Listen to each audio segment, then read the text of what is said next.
Boa noite. Ele é reconhecido como um dos nomes mais representativos na cruzada mundial contra a violência. Diz que a paz precisa ser construída, afinal, diz ele, ela não significa ausência de conflitos, e sim melhores relações humanas entre as pessoas e os povos.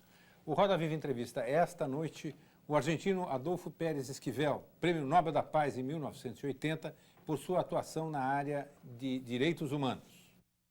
Advogado, arquiteto e artista plástico, professor universitário, Pérez Esquivel ganhou notoriedade na década de 70 ao denunciar os métodos violentos de poder utilizados pelo governo militar argentino. Desde então, envolveu-se totalmente na militância em defesa dos direitos humanos, que no começo transformou ele mesmo em alvo da ditadura argentina. Ficou preso 14 meses. Também no Brasil, em viagens durante o regime militar, chegou a ser detido 2 vezes pela Polícia Federal. É um sobrevivente da brutal repressão comandada pelos militares argentinos. Após ser preso em Buenos Aires, por pouco não foi atirado ao mar de um avião da Marinha na operação que era conhecida como Voos da Morte. Dedicado há 3 décadas à defesa dos direitos humanos, Adolfo Pérez Esquivel tornou-se um nome importante dentro dos organismos que hoje trabalham no mundo pela não violência. Ele dirige o SERPAGE, Serviço de Paz e Justiça, que tem escritórios em Buenos Aires e atua em toda a América Latina. Ao participar da conclamação pela paz no mundo, no recente Fórum Social Mundial de Porto Alegre, Pérez Esquivel leu uma nota de solidariedade ao povo norte-americano. Condenou os ataques terroristas em Nova York, mas pediu uma reação contra o sentimento de retaliação dos Estados Unidos para quebrar o círculo vicioso da vingança. Alerta que a paz no mundo passa pela defesa da democracia e dos direitos humanos e que, na América Latina, a paz também passa pela questão da dívida externa, que não só no caso da Argentina, ele considera imoral, injusta e impagável. Para entrevistar Adolfo Pérez Esquivel, nós convidamos o cientista político Leonel Mello, professor titular do Departamento de Ciência Política da Universidade de São Paulo, Lorival Santana, repórter especial do jornal O Estado de São Paulo, Eleonora Gosman, correspondente do jornal El Clarín da Argentina, Reinaldo Azevedo, diretor de redação da revista República e do site Primeira Leitura, o professor universitário Tulo Vigevani, da Faculdade de Filosofia e Ciências da Universidade Estadual Paulista, Unesp, campus de Marília, Maria Aparecida de Aquino, professora de História Contemporânea da Universidade de São Paulo, e João Batista Natali, repórter especial do jornal Folha de São Paulo. O Roda Viva é transmitido em rede nacional para todos os estados brasileiros e também para Brasília. Infelizmente, hoje ele não permite a participação do telespectador, porque o programa está sendo gravado. Boa noite. Olá, boas noites. Eu gostaria de começar pela questão mais atual, que é a situação da Argentina. Para nós brasileiros aqui fica difícil compreender, e acho que às vezes muitos argentinos também têm essa dificuldade, exatamente o que se passa naquele país, né? Sabe-se que a população reclama o seu dinheiro de volta, sabe-se também que muito dificilmente isso vai ser providenciado, porque não se trata da vontade apenas do governo, né? Esse dinheiro já nem está mais lá, né? E, finalmente, vê-se um enorme descrédito em relação à política, aos políticos, um movimento espontâneo de revolta, de rebeldia. Então, eu queria começar pela pergunta que eu sei que daria para fazer um programa inteiro sobre ela, mas é a minha obrigação colocar essa questão em discussão. Aonde o senhor acha que vai parar a Argentina? El problema no es lo que está pasando ahora, el problema es lo que viene pasando en la Argentina desde hace mucho tiempo. Una especulación financiera, incluso antes de la dictadura militar, otras dictaduras comenzaron el vaciamiento del país, la destrucción del aparato productivo. Y en la última dictadura militar comienza no solo la represión, sino también el saqueo sin piedad del país. Hay algunos elementos, como es el capital especulativo de créditos que se pedían a empresas privadas que lo trasladan como deuda del Estado. Eso lo hace quien fue el ministro de Economía, Domingo Cavallo, siendo presidente del Banco Central de la Argentina durante la época de la dictadura. Entonces, cuando derrocan al gobierno de Isabel Perón, el país tenía 8.000 millones de dólares de deuda externa. Cuando le entregan el gobierno los militares al Alfonsín, la deuda externa argentina llega a los 42.000 millones de dólares. Es un capital especulativo y sin producción.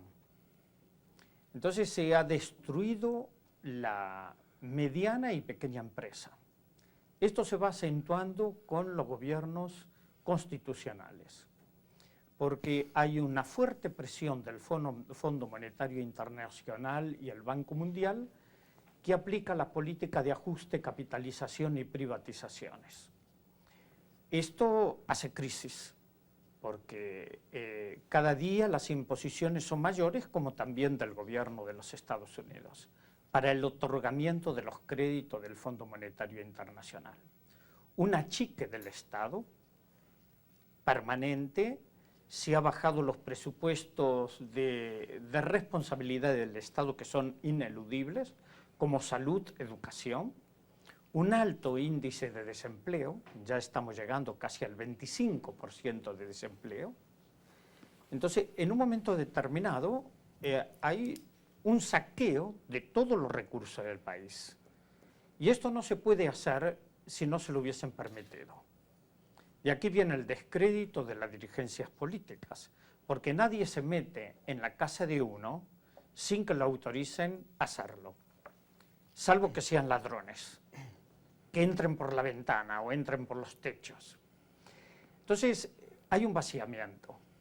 Fueron los mismos diputados y senadores, de ahí viene la falta de credibilidad, que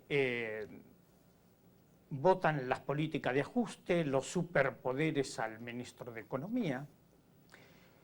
Y quiero señalar un hecho, porque si no esto no se entiende. Se piensa que los argentinos estamos todos en un surrealismo mágico, ¿no? Y las cosas no es así. Este mismo proyecto se aplicó en el Ecuador. Es lo mismo. Comenzó también con el vaciamiento, con las políticas de ajuste y capitalización, y después con el congelamiento de los fondos bancarios del pueblo, con el saqueo de los bancos y de las grandes empresas. Y después congelan todo. Es lo que nos está pasando ahora en Argentina. Y después de un deterioro muy fuerte llegó la dolarización dolorosamente. Esto es lo que hoy estamos viviendo. La gente reaccionó, fundamentalmente la clase media, que es la que tiene, la mayoría de la que tienen ahorros, y que en un momento se encontraron sin poder disponer de sus recursos, y de mucha gente que durante toda su vida fue ahorrando, el mediano y el pequeño ahorrista. Esto llevó a, llamémosle la rebelión de las cacerolas, de las panelas, que salieron a la calle, comenzaron a manifestarse, y en una carta que yo le mandé varias cartas al entonces presidente de la Rúa. En la última carta que le mando, un mes antes de estos acontecimientos, le digo, tengan cuidado porque están regando el piso con gasolina. Al primer chispazo se les incendia el país.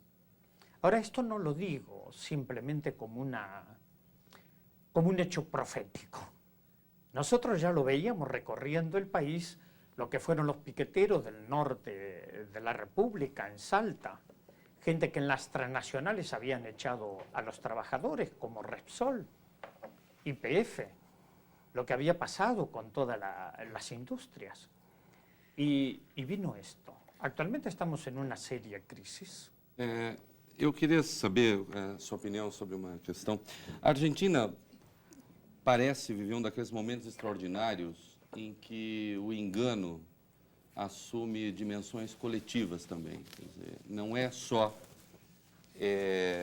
a trama, o ardil de um grupo, de uma classe, mas um erro que se espalha por toda a sociedade, de maneira que a própria população argentina, como conjunto, em grande parte, poderia ser culpada também. Eu queria falar um pouco disso. Por quê? O Menem foi eleito 2 vezes. O Fernando de la Rúa certamente não seria eleito se propusesse uma mudança na política monetária vigente, então, na Argentina. Eu sei que o problema não se restringe à política monetária, que a política monetária é a cabeça do problema. Mas o fato é que era um problema muito grave, porque a Argentina não conseguia o equilíbrio macroeconômico necessário, dizendo que um peso valia $1, pela simples razão objetiva de que um peso não vale $1, porque são economias absolutamente distintas, a Argentina da economia americana. A gente até brincava aqui há pouco que o Daniel Marques, num dado momento, disse: bom, qual o problema de da economia argentina ser atrelada ao dólar? A americana também é, não é? O que parecia piada, e ele falava sério, tanto quanto possível, não é? Então, veja, o De la Rua só conseguiu ser eleito porque prometeu manter o sistema e não mudá-lo. Muito provavelmente, entendo que o Maquinea teria tido condições de fazer uma mudança no sistema um pouco mais planejada e organizada por ocasião da primeira blindagem lá feita com a FMI, acho que em janeiro do ano passado. Sim. Já ali, talvez ali fosse o momento da mudança, e o Fernando de la Rua não teve condições políticas de fazê-lo porque seria derrubado. Não é? De sorte que parece que a população argentina, e nesse sentido assume algumas tinturas de realismo mágico, né? Parece que a população argentina foi junto nesse engano. É um engano de dimensões imensas, mas do qual o povo argentino participou também e foi agente também. Eu queria saber se esse tipo de constatação, a despeito de acharmos todos os outros culpados, o FMI, que sim, apoiou até o último momento, o governo americano, que sim, estava elogiando, o Banco Mundial elogiando o cavalo até 1/10 hora, são todos culpados, sim. Agora, e esta população? Ela foi ingênua, naive o tempo todo? Ela não participou deste engano também, na sua opinião? No hay comportamientos uniformes. Esto fue un sector que estaba conforme con la convertibilidad 1 a 1, pero había muchas protestas sociales. La gente estaba desempleada, con hambre. Es decir, había grandes contrastes. Entonces, ese 1 a 1, que aparentemente era la estabilidad, era a costa de situaciones sociales muy conflictivas. La reducción del presupuesto educativo, la reducción de los programas de salud, los hospitales no tienen elementos, ¿no? Los médicos salían a la calle para reclamar no salarios, sino el equipamiento de los hospitales. Com licença, apenas para acrescentar, é Sim. muito provável que nós estejamos fazendo confusão com relação a todo o período e o período final, que foi o período de crise. Nos últimos 4 anos, a recessão se agravou e se constatou e percebeu-se, alguns diagnósticos perceberam que o sistema de paridade era terminal na Argentina. Mas antes disso, antes de 96, houve momentos de alto crescimento. Houve momentos em que o PIB argentino cresceu em alguma coisa como 8% ao ano. Isso dava, então, uma ilusão para a classe média, para a própria classe trabalhadora que não sentiu os efeitos do desemprego, de que essa política era correta. Então, aquilo que o Reinaldo disse agora, que não existem vítimas, que existem também cúmplices, e há diferentes graus de cumplicidade. Obviamente que, a partir de um determinado momento, a quantidade de vítimas foi crescendo porque a crise ela é sempre excludente dentro do capitalismo. A crise faz com que aqueles que são marginalizados, que eram antigamente uma pequena parcela, se transformem na massa de todos eles. E agora, com o confisco feito na poupança das pessoas, obviamente que a exclusão atingiu todo mundo. Mas houve um primeiro momento em que a ilusão fazia com que, nacionalmente, os argentinos fossem cúmplices desse mesmo modelo. Com licença. Eu acho que uma coisa deve ser dita também, eu não sei. Eu acredito que a questão dos argentinos, e eu penso muito na questão dos brasileiros, que de certa forma se aproxima em um determinado momento da Argentina, é o fato de que os argentinos não querem perder. E tem razão de não querer perder, né? Porque se a gente diz assim, bom, nós vamos sair do regime de paridade, eles sabem que ao fim e ao cabo, eles têm muito a perder. Tanto porque há toda essa confusão muito contemporânea, feriados bancários, dificuldade de saber planos em cima de novos planos, a população com dificuldade de aceitar a pesificação, é porque toda a população argentina, que não é tola, percebe-se que quando houver a pesificação, ela tem algo a perder. Eu não sei se o senhor concorda comigo, mas queria aproveitar também para fazer uma questão. O senhor tem dito várias vezes, e eu gosto muito do seu posicionamento a respeito da dívida externa. E aí eu também penso em Argentina e penso em Brasil. O senhor fala que a dívida externa não deve ser paga, que ela é imoral e ela é ilegítima. E eu concordo plenamente com o senhor. Agora, eu gostaria de saber, na sua opinião, o que devem fazer esses países devedores? Nós temos contra nós um rolo compressor monstruoso que a gente vê na figura do FMI, mas não é somente o FMI. Na sua opinião, qual deveria ser o comportamento desses países devedores? Si me permites, voy a contestar primero. Por favor. Sí. Obrigado. Es cierto, hubo en una etapa un crecimiento, pero de un sector, no del país. Cuando yo viajaba a Europa y estaba reunido con los grupos de la Unión Europea, me decían, sí, pero la Argentina está muy bien, creció el 5,7% del Producto Bruto Interno. Es cierto, pero en una concentración muy fuerte y en una exclusión de grandes sectores sociales. El empobrecimiento no es de ahora, ya venía esto. Las movilizaciones sociales. Nosotros trabajamos con los sectores sociales y veíamos la grave crisis que se estaba produciendo. Y tiene que ver mucho dentro de esto lo que es la situación de la deuda externa o deuda eterna. Eterna. ¿No? Porque es inmoral, es injusta. ¿Por qué decimos que es inmoral y es injusta? E por que não havia um candidato de esquerda que chegasse e tivesse a coragem de propor, por exemplo, de esquerda, eu estou dizendo apenas para se opor, se opor ao modelo? Por que a Frepaso, por exemplo, entrou na campanha eu sei porque ela entrou, claro, a minha pergunta é retórica, mas ela estava na campanha do Fernando de la Rúa, endossando a manutenção do sistema que o Menem e o Cavalo criaram. Ora, não seria porque a sociedade não aceitava outra coisa? E, nesse sentido, é cúmplice, sim? Es buena esa pregunta. Hay tabú. Hay una serie de tabú. Los partidos políticos no querían tocar el problema de la deuda externa. No lo quieren tocar hasta el día de hoy.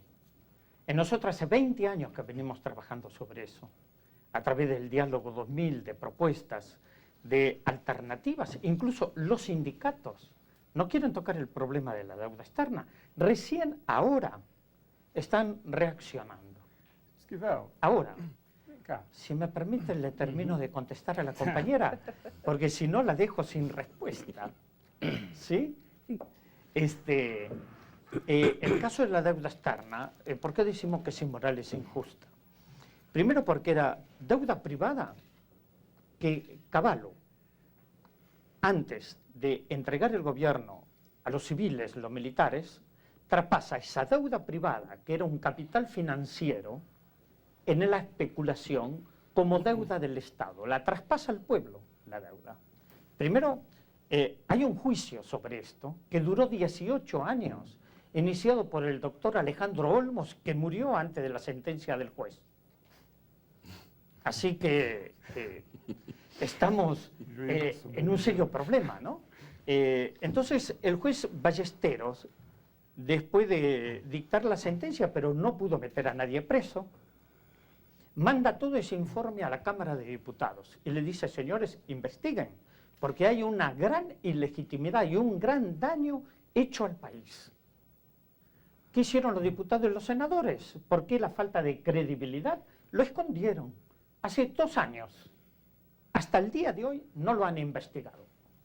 Ahora, ¿qué venimos proponiendo como solución? Nosotros venimos haciendo varias etapas en esto. Primero, el Parlamento debe investigar. Antes de venir para el foro de Sao Paulo, me llamó el presidente Dualde y se lo volví a plantear el problema de investigar cómo se produjo esa deuda externa. Durante el gobierno de Menem fue terrible, pero aparte de eso hay que sumarle la corrupción. Y la otra, la falta de políticas claras. Nosotros venimos proponiendo algunas líneas. Una de estas es, y lo he hecho en el foro también, en el Tribunal sobre la Deuda, es de llevar esto a través de una opinión consultiva ante la Corte Internacional de la Haya por la ilegitimidad, porque también Estados Unidos, las tasas de interés que eran acordadas en el 5 y 6 puntos por ciento, de golpe lo eleva al 22%. Esto es usura internacional y hay que decir las cosas por su nombre. No hay otra forma. Esquivel, Mas, senhor peraí, jornalista- peraí, deixa eu fazer uma Sim. pergunta. Desculpa. Existe dívida externa porque os governos gastam mais do que arrecadam. Se não fizerem isso, não se endividam. Os bancos não estão podendo agora devolver o dinheiro dos depósitos porque compraram os títulos que o governo vendia, oferecendo juros irrecusáveis. Quer dizer, a origem da questão é o fato de o governo gastar mais do que arrecada. É isso que faz com que ele tenha que prestar contas ao FMI, a quem quer que seja. No Brasil, no Chile, em outros países aqui da América do Sul, já se está enfrentando essa questão e se está buscando um superávit primário, que é a única forma de baixar juros e de ganhar credibilidade. Por que na Argentina não se discute isso? Não se quer fazer o sacrifício que todo país, aqui, muitos países daqui da América do Sul estão se dispondo a fazer? Cortar os gastos das províncias, cortar o que tem que se cortar e entrar dentro do orçamento e gastar o que arrecada. Eu posso fazer uma pergunta sobre a pergunta que você faz? A pergunta minha é a seguinte, né? Você fala que na Argentina não existe superávit primário. Na Argentina existe faz tempo superávit primário. Eu queria falar por favor, se o senhor pode falar disso, né? Faz muito tempo que existe superávit primário, só que existe déficit fiscal porque você tem que pagar a dívida externa. E os juros são de tal magnitude que você não tem como Então não não é ter superávit déficit primário, fiscal. Leonora. Superávit primário exclui Não. O superávit primário exclui a dívida. serviço da Exatamente. dívida, lógico. Por isso é muito grande o superávit primário, porque exclui a dívida. Quando você coloca a dívida dentro do global, do que você tem que pagar, nesse momento você tem déficit, porque a maior parte do que você, de seu orçamento é para o pago da dívida. Esse é o problema dos interesses, dos juros, né? Bom, então eu queria saber o que ele falava sobre isso, né? Porque eu acho que é um tema muito importante a falar. Olha, Adolfo Pérez Esquivel, Sim. a mim me preocupa uma coisa muito séria, que é a seguinte: a definição da responsabilidade política e econômica em relação à crise que nós temos hoje na Argentina. Porque, no meu ponto de vista, não há equivalência moral entre a responsabilidade financeira e econômica das elites financeiras e agrárias da Argentina, de um lado, e das classes médias e dos setores populares, por outro lado. Porque o que nós notamos é o seguinte: se nós pegamos, existem duas crises na Argentina. A crise conjuntural, que é essa dos últimos anos, que nós estamos vivendo agora. Agora, a Argentina passa por uma crise estrutural que remonta à década de 30. Em 1930, o produto interno bruto da Argentina era o dobro do produto bruto brasileiro e equivalente à soma do produto bruto de todos os países da América do Sul. Atualmente, veja, a situação se inverteu. O produto bruto brasileiro é o dobro do produto bruto argentino e equivalente à soma do produto bruto dos países da América do Sul. Ou seja, há um processo de crise, de decadência na Argentina que é estrutural e que remonta aos anos 30 e se alongou até a atualidade. E essa crise estrutural foi agravada, foi potencializada por essa crise conjuntural. A questão é quem é que vai arcar com o ônus da crise.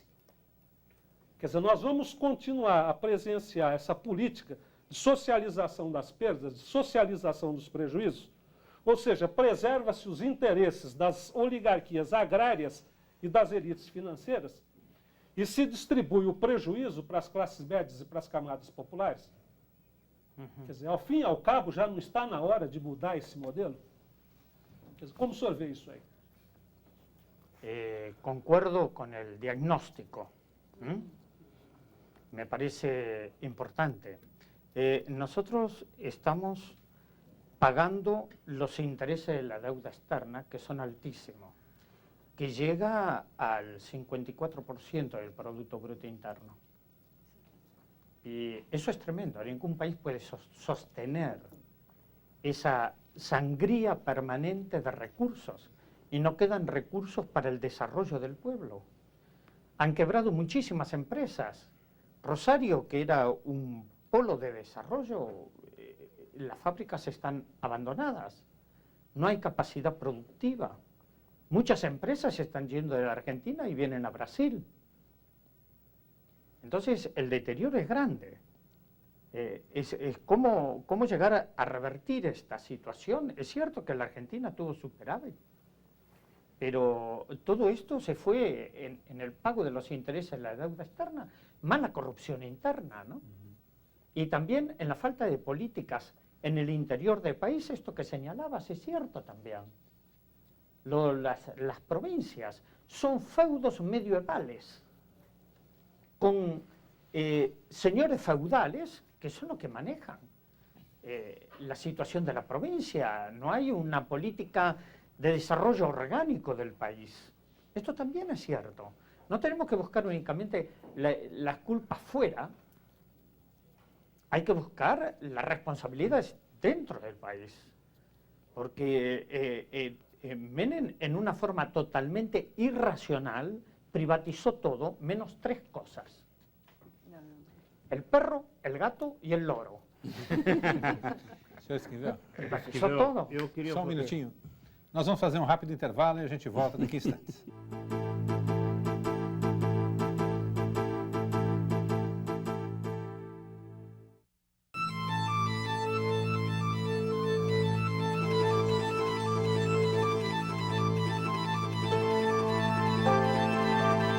Estamos de volta com a entrevista com o argentino Prêmio Nobel da Paz, Adolfo Pérez Esquivel. O programa de hoje é gravado e não permite a participação dos telespectadores. Eu queria fazer uma comparação simplista, mas que eu acho que ajuda a raciocinar. Se um país, por exemplo, ou uma cidade enfrenta uma catástrofe física, como, por exemplo, uma enchente, ou um terremoto, ou alguma coisa assim, a sociedade inteira se une, todo mundo perde, e nesse momento, de alguma forma, a solidariedade é a palavra-chave e é onde se consegue reconstruir aquela cidade, né? Nós vimos ao longo da história da humanidade, frequentemente a gente vê, ou felizmente no caso do Brasil, a gente assiste mais do que participa, né, de episódios como esse. Agora, quando é uma situação como essa, de uma catástrofe que não é física, né, em primeiro lugar, nem toda a sociedade se une. Em segundo lugar, tem gente que vai perder e tem gente que não vai perder. E, em terceiro lugar, parece, à distância, que a sociedade não tem um destino claro, não tem um projeto claro. Todos os protestos que nós acompanhamos pelo noticiário aqui demonstravam a soma de setores da classe média organizados em bairros, principalmente da província de Buenos Aires, né, da capital, e de setores de desempregados, os chamados piqueteiros, né, aliados a, inclusive, gente que ia lá simplesmente para destruir ou para, enfim, exercer o protesto absolutamente sem organização, sem coordenação, sem limite, sem partidos políticos, sem grêmios ou sindicatos participando. Então fica difícil entender da onde que sairá uma saída para esse problema. Porque, tudo bem, mesmo que seja para, por exemplo, parar de pagar a dívida externa, né, o que parece para muita gente uma coisa difícil de compreender. Como é que se faz isso? Para-se de pagar e não se compra mais nada no exterior? Né? Para-se de pagar e não tem mais nenhum acesso ao mercado global? Para-se de pagar num país que já privatizou grande parte da sua estrutura produtiva? Né? Mas mesmo que seja isso, a sociedade inteira precisaria estar concordando.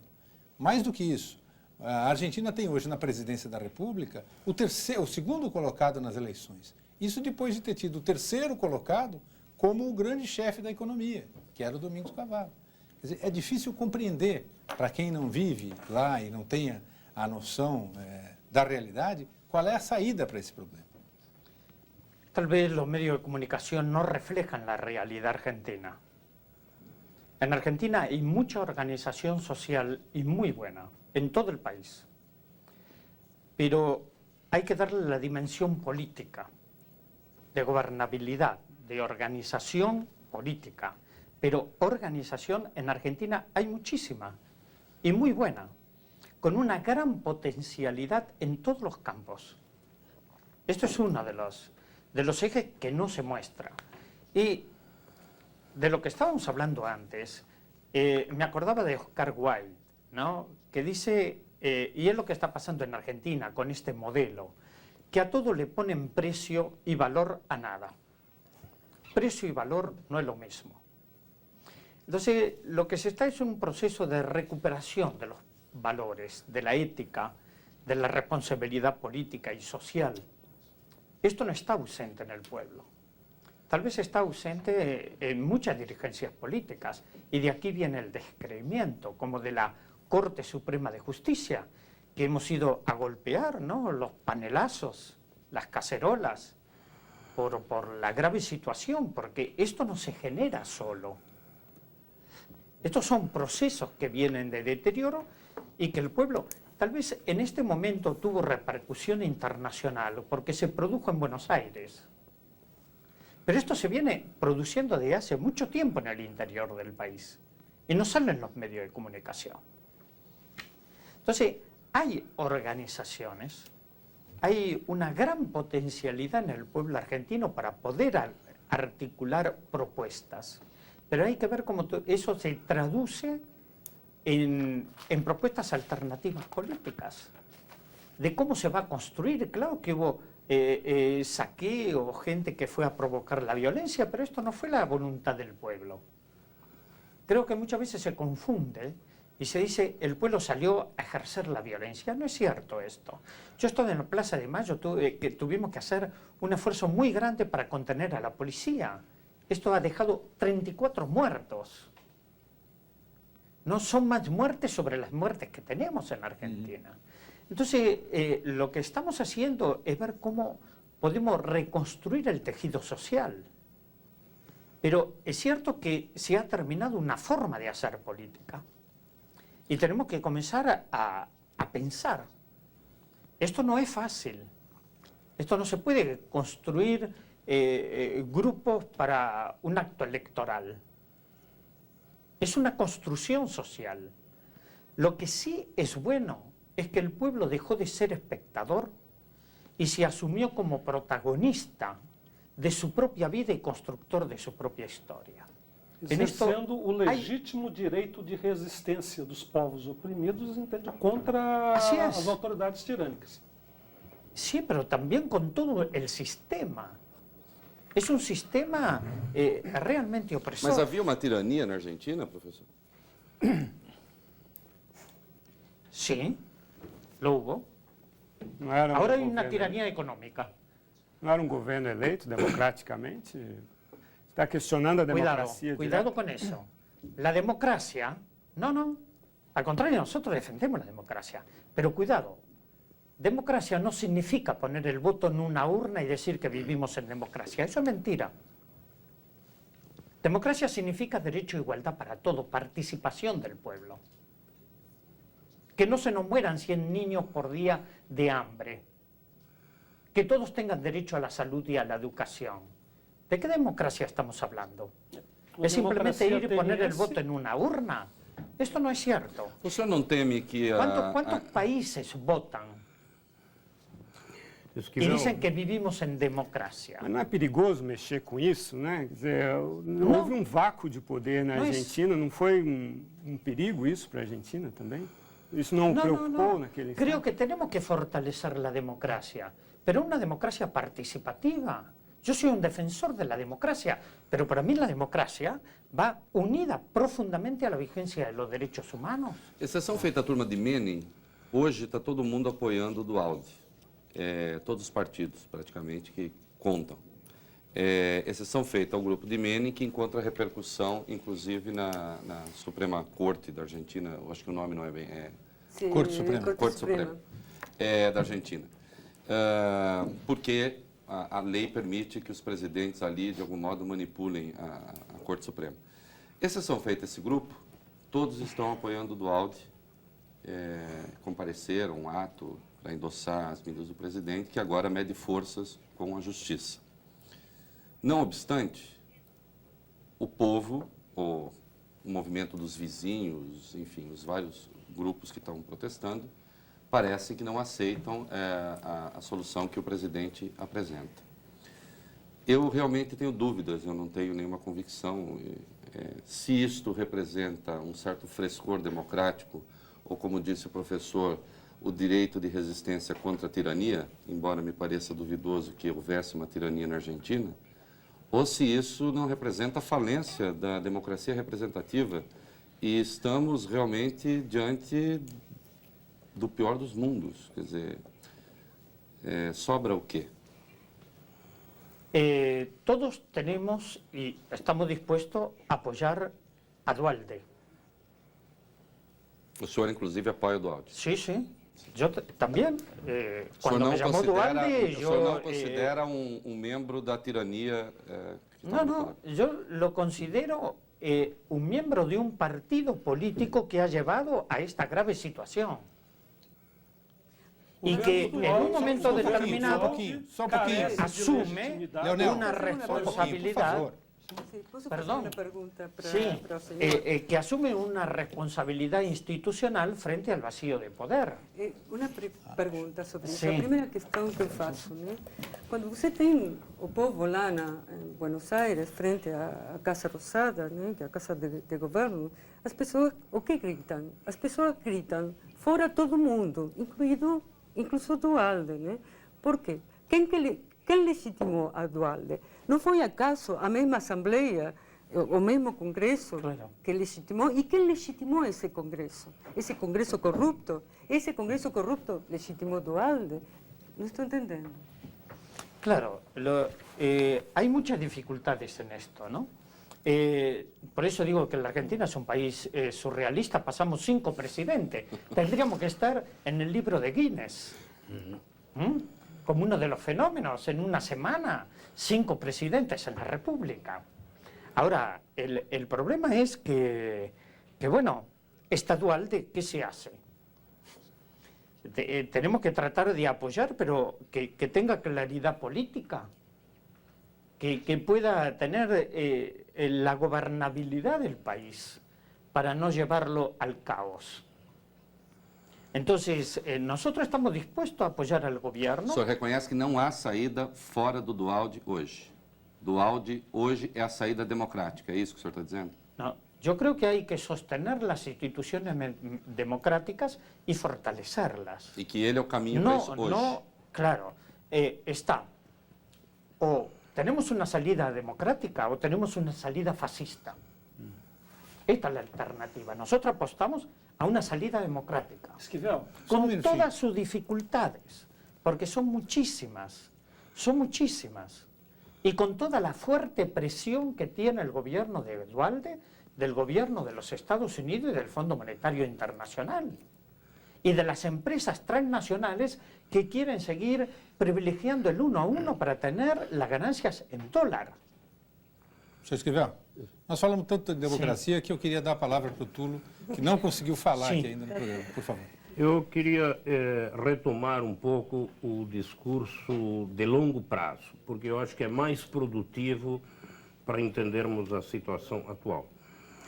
A Argentina vem desta crise, lembrava a Eleonora, a crise política, sobretudo, desde 55. Poderia ser até antes, mas desde o fim do período desarrollista representado pelo governo de Perón. A partir desse momento, fazem quase 50 anos, por precisão 47 anos, a Argentina vem tendo uma sucessão de governos militares e de governos democráticos. Nós podemos dizer que desde 76, portanto, desde a caída da Isabelita Perón e desde o início do último regime militar liderado pelo general Videla, nós acompanhamos uma política de liberalização econômica, que foi iniciada, eu diria que o pai de tudo isso não é bem o Cavalo, mas o pai de tudo isso é o Martínez de Osso. Sí, correcto. Esta política, portanto, já tem 25, 26 anos na Argentina, com pequenos interregnos, pequenos intervalos, talvez o do governo do presidente Alfonsín, de 83, a 89, mas esta política está fortemente consolidada na Argentina. Então, eu me pergunto, uma questão que tem muito a ver com a situação atual dos dias de hoje. Se esta política perdurou ao longo de tantos anos, como fica a posição das elites argentinas? Quer dizer, as elites argentinas, e um pouco a questão que os meus colegas jornalistas também colocaram. Não apenas as elites argentinas que estiveram de acordo com esta política e a sustentaram até recentemente, mas apesar de toda a criatividade da sociedade argentina, o movimento sindical mais forte da América Latina nos últimos 50 anos, apesar dos governos militares, etc., apesar de tudo isso, não se criaram possibilidades alternativas. Eu acho que isso é muito importante porque explica um pouco das dificuldades atuais e nos explica também, a mim pelo menos, um certo pessimismo em relação ao quadro destes últimos dias. Certo pessimismo porque o movimento social é forte, você dizia muito bem, não só em Buenos Aires, mas nas províncias, as reações à política de La Rúa haviam se manifestado anteriormente, mas isso não se traduz em políticas e em projetos efetivos e realistas. Por isso, eu acho que quando discutimos, não é um problema da Argentina, é um problema também do Brasil, é um problema do Chile, é um problema de muitos países da América Latina, nós precisaríamos também pensar um pouco nas raízes profundas ligadas à própria cultura política da sociedade argentina. Gostaria que você fizesse uma pequena reflexão sobre isso. Correcto, le agradezco la pregunta. Primero porque es cierto, la política de la dictadura militar y la implantación económica del modelo por Martínez de Oz, lo que fue la tablita, y toda la política hasta el día de hoy es el mismo modelo, eso no se modificó, se profundizó. Es lo mismo. No hubo variantes en esto. Es la misma política neoliberal que se fue profundizando hasta el día de hoy. Y esto para imponer esto, tuvo un alto costo en vidas humanas. 30.000 muertos y desaparecidos. Nosotros tenemos 2 generaciones que han desaparecido, que hoy tendrían que ser lo que estaban actuando, lo que tendrían que haber estado actuando en el hacer político. Esas 2 generaciones fueron barridas. Hay como un vacío ahí muy grande y que se siente en lo cultural, se siente en lo político, en lo tecnológico. Fue un daño profundo a la sociedad. Ahora, frente a esto, es cierto, la sociedad argentina tiene muchas fracturas. El sindicalismo, el movimiento sindical que era tan grande, se quebró. Permaneció fuerte durante la dictadura, pero ¿quién lo quebró? Menem. Con la flexibilización laboral, todas las conquistas sociales se perdieron. Hoy los trabajadores argentinos no saben si hoy trabaja, mañana no sabe si trabaja. Entonces se ha quebrado también la estabilidad laboral. Hoy tenemos 2 centrales obreras y otra que se separó de ese grupo. No es el movimiento obrero unificado como era durante toda la época de la resistencia y lo que es históricamente el movimiento obrero argentino. Hoy se está buscando otras alternativas. Hay gente que viene trabajando. Hay muchas organizaciones que estamos tratando de ver qué aporte podemos hacer a la situación actual del país. Esto es cierto y no es fácil poder encontrar caminos. Han surgido algunos pequeños partidos políticos con alguna propuesta, pero sin un sostén social.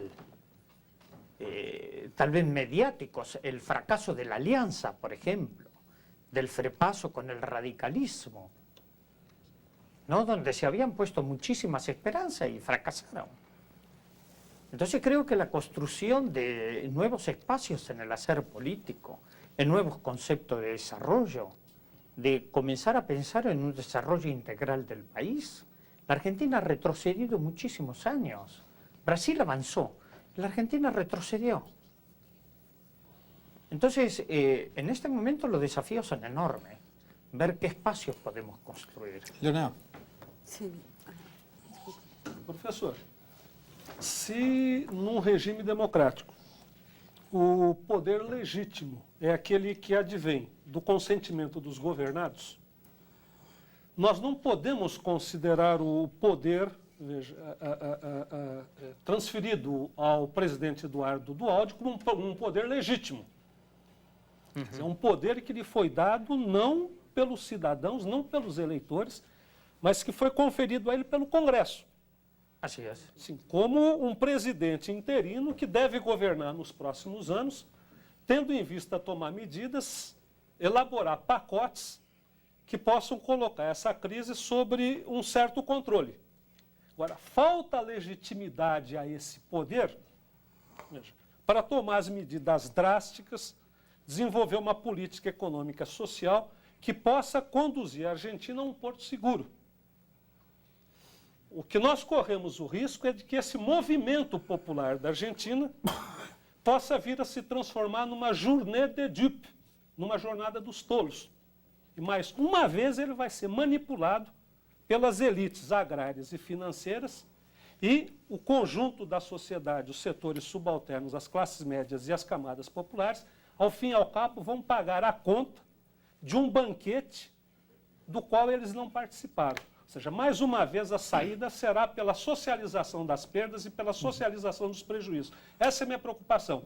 Eu contesto que o governo do Duhalde seja um governo legítimo, com condições de tomar as medidas que possam conduzir a Argentina minimamente à superação dessa crise. Qual é a sua opinião? Ele está perguntando para o senhor por que o senhor apoia um governo ilegítimo. Foi isso que eu entendi. Exatamente, também. Exato. Tendo em vista a biografia do Adolfo. Desde el punto de vista jurídico, no es un gobierno ilegítimo.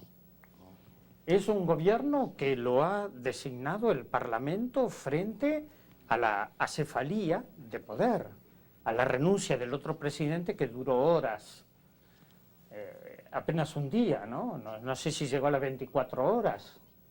Ahora, es un gobierno de transición que tiene que llegar a poner en orden las cosas para hacer un llamado a elecciones.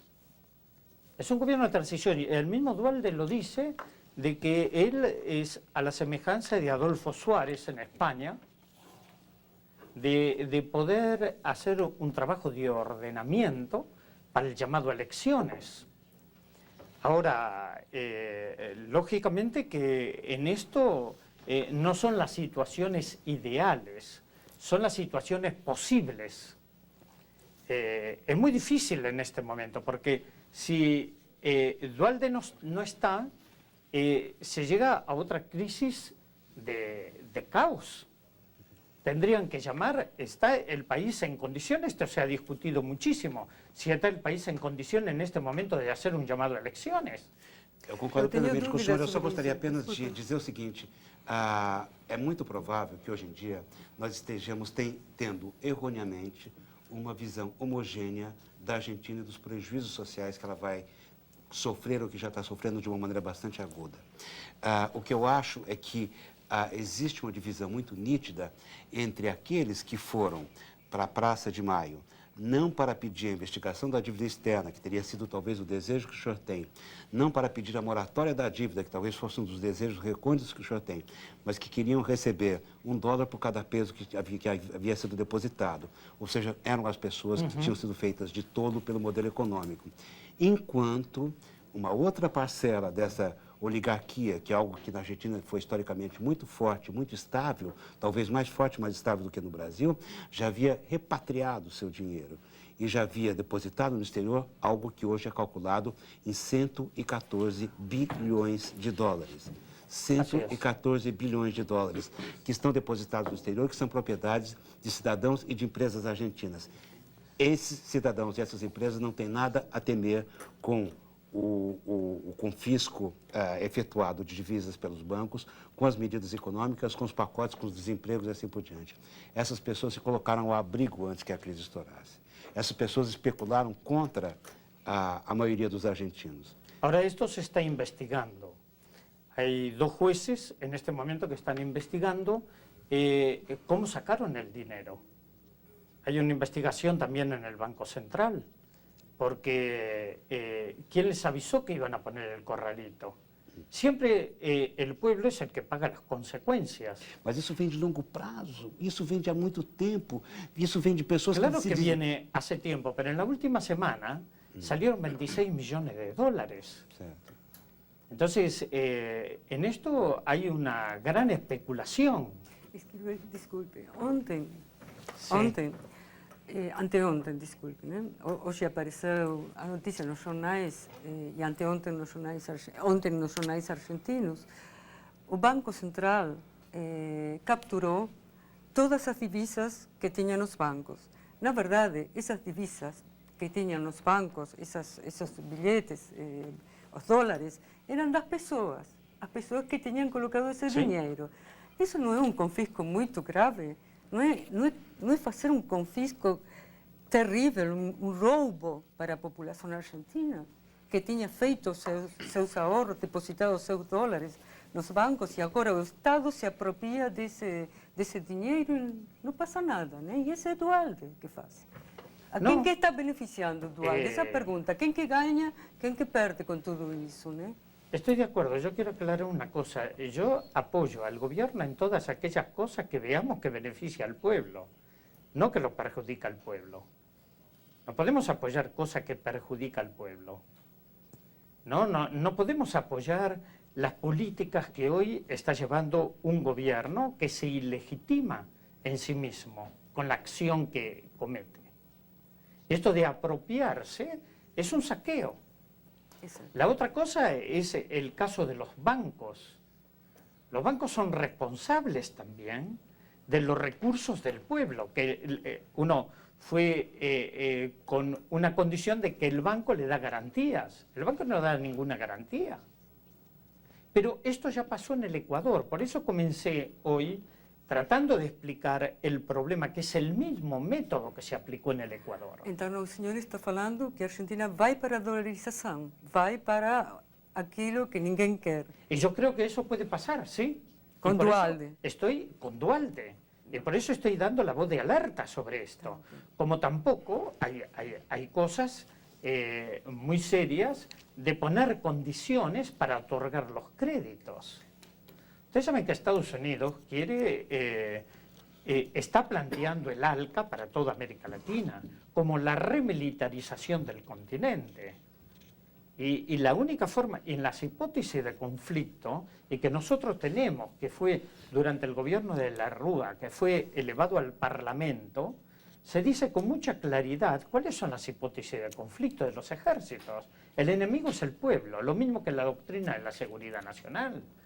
¿Quiénes son los enemigos? Y se dice claramente, organizaciones sociales, organismos no gubernamentales y enemigos potenciales.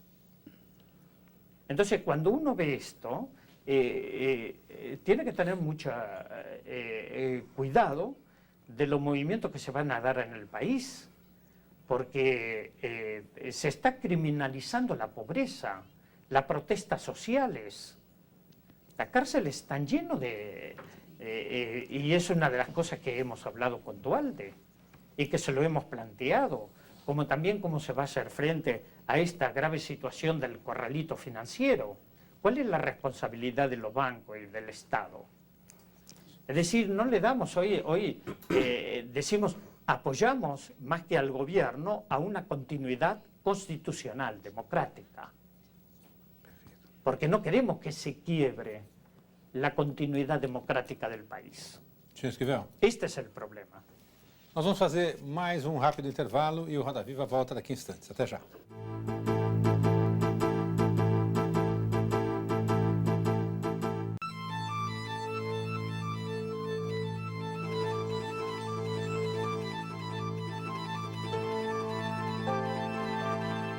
Estamos de volta com Roda Viva esta noite entrevistando o argentino Prêmio Nobel da Paz, Adolfo Pérez Esquivel. Infelizmente, o programa não permite a participação do telespectador, porque está sendo gravado. Como eu tenho aqui o privilégio de sempre fazer uma pergunta para o bloco, eu queria começar com o seguinte. O senhor acaba de participar do Fórum Social Mundial, Sim. onde várias dessas questões que o senhor abordou aqui, principalmente a questão da dívida externa, foram temas importantes. A impressão que se teve à distância, e a TV Cultura com certeza foi a emissora que melhor acompanhou os acontecimentos do Fórum Social Mundial, por ser uma televisão pública, é de que havia lá uma série de grupos, lideranças e pessoas das mais variadas tendências com raros pontos em comum. As pessoas são contra o que existe na sociedade mundial. Elas querem uma sociedade mais justa, mais humana, mais solidária, diferente do que está aí. Mas, na verdade, a sensação que ficou, para quem acompanhou, como no meu caso, à distância, é de que os pontos de confluência são muito menores, são muito limitados. Quer dizer, não existe, de tudo que se discutiu e se debateu, conclusões que realmente somem todos os grupos numa só direção. Até porque é muito complicado reunir ambientalistas da França com sindicalistas da Colômbia, com militantes de partidos de esquerda do Brasil, com gente do Canadá, da Alemanha, do Japão e assim por Protecionistas diante. franceses. Isso é só uma impressão ou realmente o senhor acha que essa é a dificuldade para que se caminhe nessa direção? De achar uma saída? E tá bem, como vamos construir um mundo diferente? Yo creo que el Foro Social Mundial permitió primero una intercomunicación dentro de la diversidad multicultural de todas partes del mundo. Eso es un hecho positivo. También la posibilidad de poner en común las experiencias, las ideas, de tratar lo que yo le llamo de potenciar un pensamiento propio de los pueblos frente a un pensamiento único. A un pensamiento único que en este momento nos está llevando a esta grave situación, ¿no? de la pérdida de identidad de una economía globalizada, donde se determinan las cosas. Esto del libre mercado, el libre mercado no existe. Nunca el mercado estuvo más amarrado que ahora. Entonces, creo que esto permitió una reflexión que habrá que seguir trabajando. Del Foro Social Mundial del año pasado, ahora hubo muchos avances positivos y se puso en evidencia en este Foro Social. Por ejemplo, el trabajo en redes, la intercomunicación. En el caso de la deuda externa, que nosotros venimos trabajando, se está articulando con África, con Asia, con Europa, con Estados Unidos, Canadá, con toda la América Latina. Hay un trabajo profundo. Y no solo se fue ahí a denunciar, a hacer diagnósticos, sino a encontrar caminos alternativos para la solución de los problemas. Es cierto que hubo muchas diferencias ideológicas, pero hubo también puntos de contacto y de reflexión conjunta. Y yo creo que estos son espacios importantes para poder construir y potenciar el pensamiento propio. Desde los encuentros sobre el trabajo con las crianzas, hasta las culturas, los problemas económicos, tanto de los regionales como la macroeconomía, esta grave situación de la cual nos vemos afectados. Yo lo veo como un espacio positivo que hay que profundizar. Esquivel. Hay que tratar de desarrollar. Sim. Eu queria fazer uma pergunta. Primeiro, uma concordância em relação ao que o senhor está falando. Quer dizer, eu acho que hoje nós estamos em tempos diferentes aos quais nós não estamos acostumados. Da mesma maneira como no final dos anos 50, início dos anos 60, a ideia da guerra de guerrilhas, que foi um momento importante, assustava quem pensava exclusivamente na dinâmica do partido, hoje eu acho que esses movimentos que parecem muito desorganizados, porque não têm um caminho único, assustam as pessoas e nós não estamos acostumados a ele. E me parece que o que o senhor fala vai na direção de um processo em construção. E o senhor fez uma pergunta, quer dizer, de que democracia nós falamos. Então, eu queria falar um pouco dessa questão da democracia, e novamente digo que eu não estou falando só da Argentina, estou falando de países como o Brasil, que tem, e a Argentina, e tem uma situação semelhante, que é, no caso, a de saída de regimes autoritários e uma busca por um processo que é chamado de consolidação da democracia. Existem pessoas que estudam no Brasil o processo da consolidação da democracia e existem expoentes argentinos que estudam. Particularmente, o professor Guilherme O'Donnell é um expoente que trabalha no Brasil e trabalha na Argentina e que estuda essa questão. Pensar em consolidação da democracia é alguma coisa que vai além da preservação das instituições. Eu concordo que a preservação das instituições é uma coisa muito importante e deve ser preservada a qualquer custo, porque o pior regime democrático continua sendo melhor do que o mais brando regime autoritário, se é que há brandura no regime autoritário, né? Mas eu gostaria que o senhor refletisse aqui conosco a respeito do processo de consolidação da democracia.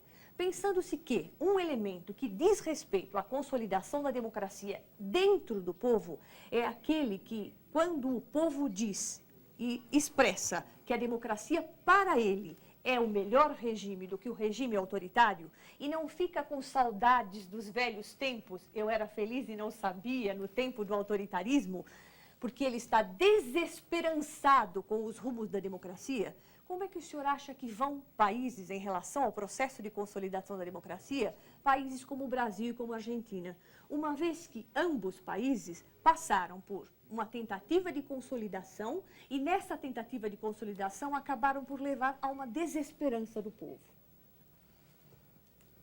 Primero, yo siempre pienso que la democracia no se regala, se conquista.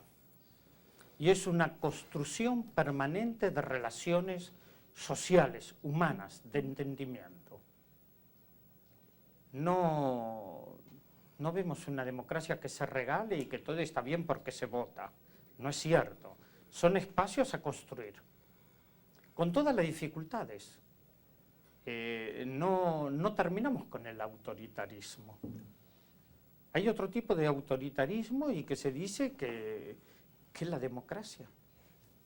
Entonces tenemos que modificar muchas conductas y el pueblo entra en un proceso ahora de participación social. Las organizaciones barriales, las organizaciones de los favelados, los organismos de derechos humanos, van como generando otro espacio. Lo que nosotros vemos que hay una crisis muy profunda en los políticos profesionales, llamémoslo así. Pues yo soy un hombre político, todas las organizaciones somos hombres y mujeres que estamos en el hacer político social, pero no en la construcción de la gobernabilidad de un Estado. Entonces, en este momento es el desafío, bueno, ¿cuál es el paso que hay que dar? Y esto es la pregunta que muchos tenemos y que tratamos de ver por dónde puede haber otro tipo de construcción.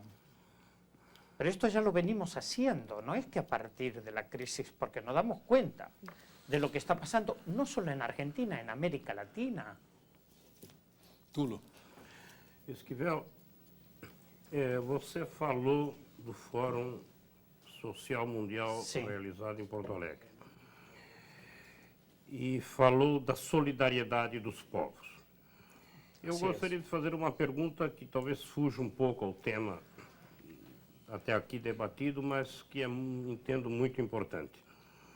O Brasil e a Argentina tiveram, nos últimos 15 anos, uma experiência muito importante de tentativa de criação de um mercado comum regional. Foram acordos entre o Brasil e a Argentina a partir de 86 e depois, em 91, o Mercosul. As políticas argentina e brasileira, as políticas macroeconômicas, elas divergiram, sobretudo a partir de 96, 97, e alcançaram um grave momento de crise com a desvalorização do real em janeiro de 99.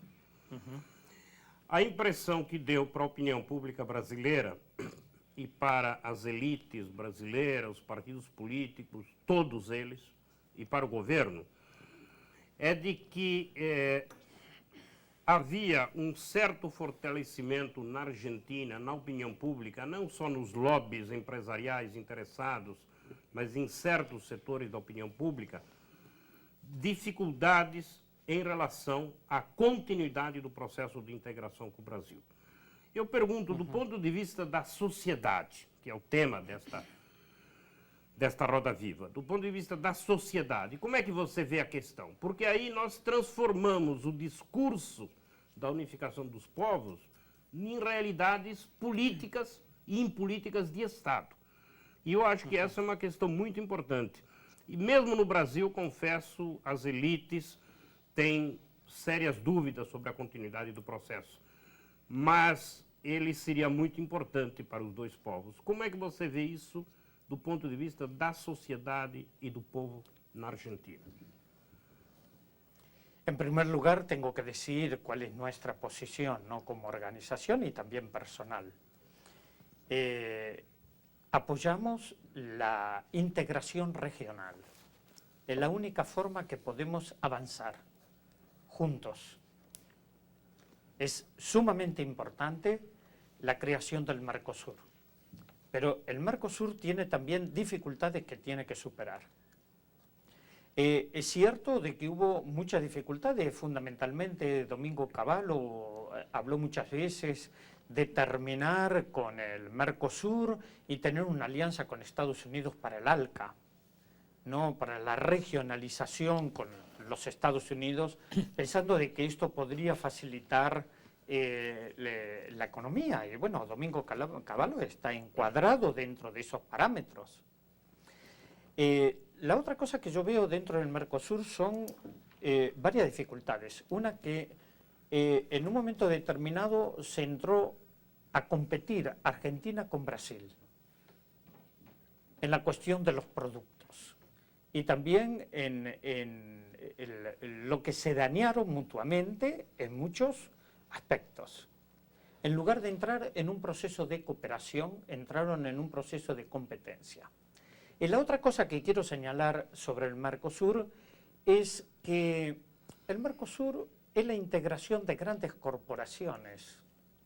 El mediano y pequeño industrial y productor rural no tiene cabida en el Mercosur. Y yo creo que esto es un gran error del Mercosur. Hay que abrir las instancias y los espacios para que ingresen en el mercado los medianos y pequeños productores. Y no únicamente las grandes corporaciones, las multinacionales que hay. Esquivel, como- nós tivemos aqui outro dia sequestro de publicitário chefiado por dirigente da Frente Patriótica, Manuel Rodrigues, do Chile. 12 anos atrás já tínhamos tido caso semelhante com empresário, dessa vez do Movimento de Esquerda Revolucionário do Chile e outros esquerdistas sul-americanos, brasileiros. Na Colômbia isso é muito mais familiar. As Farc e o ELN fazem isso cotidianamente, sequestros, extorsões, etc. Você acha que essa é uma herança melancólica da esquerda revolucionária sul-americana?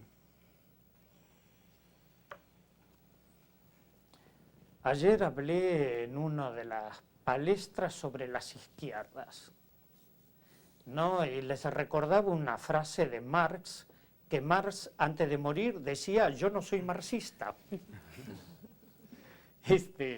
Pero la otra cosa es, cuando se habla de las izquierdas, no todas las izquierdas son iguales, no todas las izquierdas están de acuerdo. Creo que se generaliza un concepto de izquierda, porque uno ya no sabe a qué se refieren. No hay claridad, ¿no? Porque piensan que hacer ruido o criticar todo es de izquierda. No, eso no se es nada. En la época de Marx no estaban las transnacionales. Mas o senhor condena os Hay sequestros? una... Condenan, sí, pero... O senhor condena, o senhor é contra os sequestros? ¿A los secuestros? Sí. No los condeno totalmente. No puedo aceptar ninguna de esas cosas. Como el terrorismo, cualquier tipo de terrorismo, provenga de quien provenga. No estoy de acuerdo bajo ningún punto de vista. Eu Creo gostaria que de... todo eso lo tenemos que rechazar, Pero yo creo que cuando se habla de las izquierdas hay que clarificar, porque no todos están en esa situación, ni todos son petardistas. Se há várias esquerdas, há uma só direita? Quer dizer, eu quero voltar um pouco à coisa do pensamento único, quando o senhor falou do Tampouco. movimento. Porque eu lembro, por exemplo, que uma das maiores estrelas da esquerda internacional acadêmica, que é o Chomsky, esteve aqui no Sul e elogiou, por exemplo, a quebra de patentes patrocinada pelo ministro Zé Serra, que é candidato à sucessão do Fernando Henrique, que é o candidato do governo, de um governo que a esquerda chama de neoliberal aqui no Brasil. Né? Do mesmo modo, quero lembrar também que quando o Brasil flertou com o sistema de paridade cambial, não é? Foram setores do próprio governo, que então se dizia neoliberal, ou que diziam dele ser neoliberal, que pressionaram fortemente para que o Brasil operasse a desvalorização. Então, a desvalorização foi feita aqui dentro por fatias, dentro dessa terminologia que está sendo usada, da própria elite, não é? Quer dizer, então, será que existe esse pensamento único, de fato, a ser combatido? Ou o pensamento único é um inimigo que, de algum modo, se inventa para reunir coisas tão díspares quanto Beauvais, que é um protecionista francês que prejudica os povos do terceiro mundo, sim, não é? E as esquerdas que estão lá junto com Beauvais, num grande convescote. Acho saudável, agora eu realmente não consigo entender o que é que a esquerda está fazendo junto com o agricultor francês que protege uma das agriculturas mais subsidiadas do mundo. Então eu pergunto se a ideia de um pensamento único não é só um pretexto para unir a turma do contra, sem que essa turma do contra tenha um marco de economia política, afinal de contas. O que é que eles querem? Cuando uno ve un sistema que lleva a la exclusión social, lleva a esto que llamamos el pensamiento único, que lleva a acentuar la pobreza y que maneja la economía internacional en la forma que lo está haciendo, y que esto es generador del hambre, estamos hablando de los grandes poderes. Después puede haber matices conceptuales en muchas cosas, ¿no? Esto no, bajo ningún punto de vista tenemos que cerrar las puertas al diálogo, porque si no entramos en la intolerancia, en los totalitarismos. Pero creo que este pensamiento único que se nos impone, porque estamos pasando una situación dramática en el mundo. Por ejemplo, el caso de Bush, donde implanta y en un momento determinado dice, estamos en la Tercera Guerra Mundial, o están con nosotros o están con los terroristas. Está planteando cosas que son de suma gravedad para la humanidad, ¿no? Se margina totalmente a las Naciones Unidas, se le deja a un lado y se erigen en los señores y amos del mundo.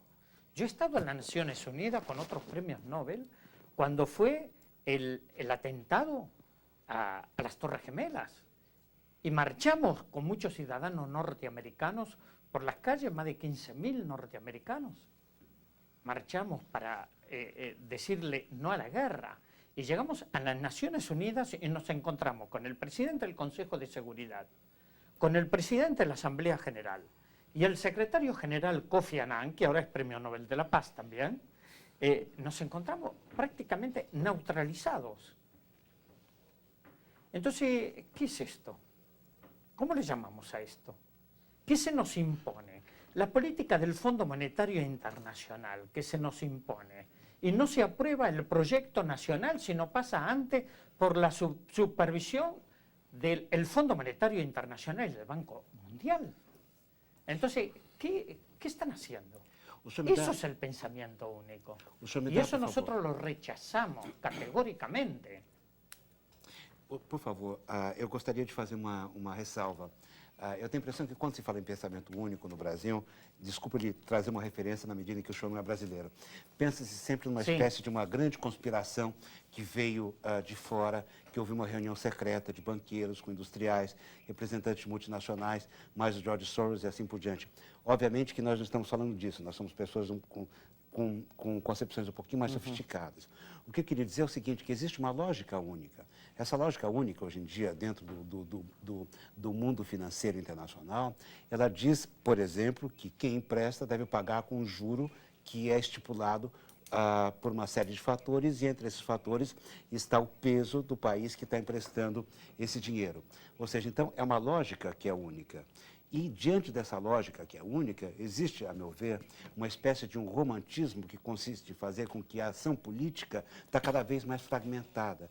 Algumas organizações não governamentais não têm consciência de o quanto a ação delas pode se fragmentar.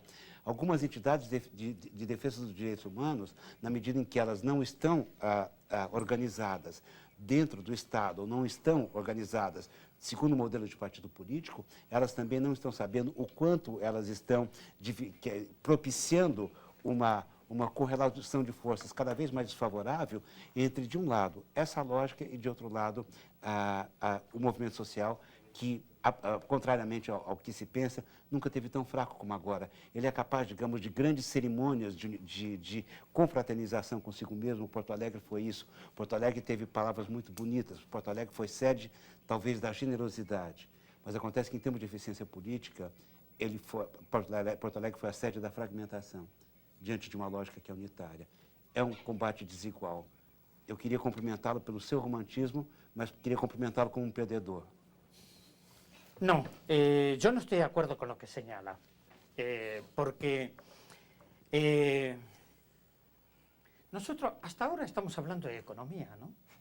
De los procesos, estamos hablando de números, estamos hablando de los intereses, de la lógica del mercado, pero cuidado, detrás de los números hay rostros concretos que nos cuestionan y que nos interpelan, que son hombres, mujeres, niños, que están pasando hambre, que no tienen las condiciones básicas de vida, y que este pensamiento único los está destruyendo y que aplican el terrorismo económico. Esto es el terrorismo económico. Porque si yo veo que se mueren los niños, si veo que no pueden tener lo mínimo el sustento de vida, pero lo ministro de Economía y la lógica de todo esto que estamos hablando de economía, nos olvidamos del ser humano. Se deja a un lado y se les considera como no personas, como objetos, y no como el sujeto central de la vida de los pueblos. Eu queria fazer uma pergunta sobre isso, precisamente, né? Eu achei, agora, a viagem que eu fiz a Buenos Aires, que estive lá desde meados de dezembro até quase final de janeiro, achei precisamente que as pessoas estavam recuperando isso, que eram pessoas, né? Nessas assembleias dos bairros, mesmas nos panelaços, né? As pessoas tinham outro relacionamento entre elas, né? Como que o senhor acha a perspectiva dessas organizações dos bairros, como que isso vai evoluir? E a outra coisa que eu queria perguntar, que eu acho que é muito importante, porque tem a ver com as pessoas e tem a ver com uma nova geração. O que vai acontecer com esses jovens, com essa juventude, que hoje não sabe o que fazer? Alguns acham que o que tem que fazer é que a porta de saída do país é essa, ou seja, o aeroporto, né? O exterior. Outros nem sabem o que fazer, né? Qual que deve ser o nosso discurso, achando que minha geração foi uma das gerações perdidas, né? Eu gostaria de saber, para que esta não seja perdida, qual que deve ser o nosso discurso frente a elas? Bueno, de lo que señalabas me hizo recordar a los uruguayos en la época de la dictadura. En el aeropuerto habían escrito en la pared que el último apague la luz. Es cierto, muchos profesionales, jóvenes, se van, porque a los jóvenes con la promesa del futuro les hipotecaron el presente. Esto es lo trágico. Ahora, es cierto que hay como un despertar social en muchos sectores donde van a las organizaciones barriales, hay una participación directa, hay una vivencia, una necesidad de salir del individualismo y comenzar a trabajar en la solidaridad. Están los clubes del trueque, que se cambian servicios por cosas que necesitan. Entonces hay como una creatividad. Esto que Albert Einstein decía, más importante que el conocimiento es la creatividad. Y yo creo que eso es maravilloso. Crisis, el término de crisis, la raíz de crisis viene de crecimiento, ¿no? Es como una crisis nos permite llegar a crecer también, poder descubrirnos como personas y no como personajes. Que muchas veces se asume el rol de personaje y no se asume el rol de la persona, ¿no? Pero el personaje es como los actores, que después se sacan la máscara o el maquillaje y se tienen que enfrentar consigo mismo como personas. Nosotros tratamos de abrir ese espacio del reconocimiento de la persona, pero los economistas suman y restan y se olvidan del ser humano, lamentablemente, ¿no? Han cambiado de templo, han desterrado a Dios y metieron al becerro de oro, al dios Moloch. En lugar, y es un dios de muerte, no es un dios de vida. Entonces, ¿cómo transformamos esto? Y yo creo que es a través de la capacidad del pueblo, de la creatividad, de la resistencia, porque de otra forma no podemos encontrar la libertad. Y sin libertad no podemos construir.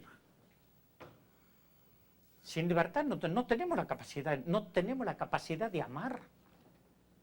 Y yo creo que eso sería lo más trágico que puede pasar a los pueblos. Y yo creo que hoy el pueblo argentino tiene una capacidad de recuperación a pesar de tantas dificultades. E vamos a trabalhar e estamos trabalhando para isso. Senhor Esquivel, nosso tempo está terminando, tem uma última pergunta sintética.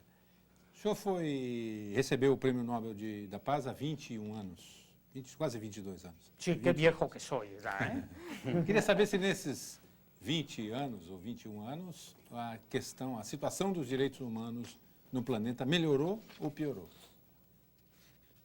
Nunca las cosas son así. La situación de la humanidad va alternando, ¿no? ¿Usted no cree que la humanidad evolúe? Mejoró. Evoluciona la humanidad, ¿sí? Sí. A pesar nuestro, ¿no? La humanidad evoluciona. Pero hay como procesos históricos. Hay momentos que nosotros podemos decir que ahora en América Latina tenemos la dictadura, los desaparecidos, son los desaparecidos sociales ahora, ¿no? Son los niños y niñas de la Rúa que están siendo castigados ferozmente. Es todo esto que venimos hablando. Son otra forma de violar los derechos humanos económicos, sociales y culturales. Y también ha aumentado la represión para sostener este modelo injusto. Pero también hay mayor conciencia crítica. Y la gente en este momento puede evaluar mucho mejor lo que son sus derechos y reclamar por sus derechos. Y yo creo que eso, por eso le decía aquí al compañero que para nosotros democracia y derechos humanos son valores indivisibles. Si se violan los derechos humanos, la democracia termina siendo una fachada. Nosotros son los espacios a construir, los espacios que nos permiten la convivencia humana. Y yo creo que en esa dirección estamos avanzando, con muchísimas dificultades. El sistema es muy cruel, pero también la capacidad de resistencia de los pueblos es mucha. Y no hemos perdido la esperanza y no perdemos el humor. Todavía le podemos sonreír a la vida e nos podemos reír de nosotros mesmos. Muito obrigado pela sua entrevista, obrigado aos nossos entrevistadores e a você que está em casa. E o Roda Viva volta na próxima segunda-feira, às 10h30 da noite, como sempre. Uma ótima semana e até segunda.